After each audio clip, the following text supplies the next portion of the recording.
ചുങ്കത്തറയിൽ വൃദ്ധയെ കാണാതായി. പള്ളിക്കുത്ത് സ്വദേശി തങ്കമ്മയെയാണ് കാണാതായത്. പരാതിയിൽ പോത്തുകല്ല് പോലീസ് അന്വേഷണം ആരംഭിച്ചു. വിവരങ്ങളുമായി ശിവദാസ് കന്മനം ചേരുന്നു.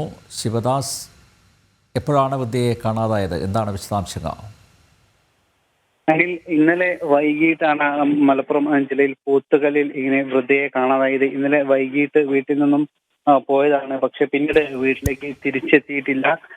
വീട്ടിൽ നിന്നും പുറത്തേക്ക് സാധനങ്ങൾ വാങ്ങിക്കാൻ വേണ്ടി പോയതാണ്. അതിനുശേഷം രാത്രിയായിട്ടും വീട്ടിലേക്ക് തിരിച്ചെത്തിയില്ല. അതിനുശേഷം വീട്ടുകാർ പോലീസ് പരാതി നൽകുകയായിരുന്നു. ചുറ്റും അന്വേഷിച്ചെങ്കിലും വൃദ്ധയെ കണ്ടെത്താൻ കഴിഞ്ഞില്ല. സമീപ പ്രദേശങ്ങളിലെല്ലാം തന്നെ വീട്ടുകാരും സമീപവാസികളും മറ്റ് കുടുംബങ്ങളും എല്ലാം തന്നെ വൃദ്ധയെ അന്വേഷിച്ചു. പക്ഷെ എവിടെയും കണ്ടെത്താൻ കഴിഞ്ഞില്ല. അതിനുശേഷമാണ് മലപ്പുറം പോത്തുകൽ പോലീസ് സ്റ്റേഷനിൽ പരാതി നൽകിയത്. അതിനുശേഷം പോലീസ് ഇപ്പോൾ അന്വേഷിച്ചു കൊണ്ടിരിക്കുകയാണ്. അനിൽ.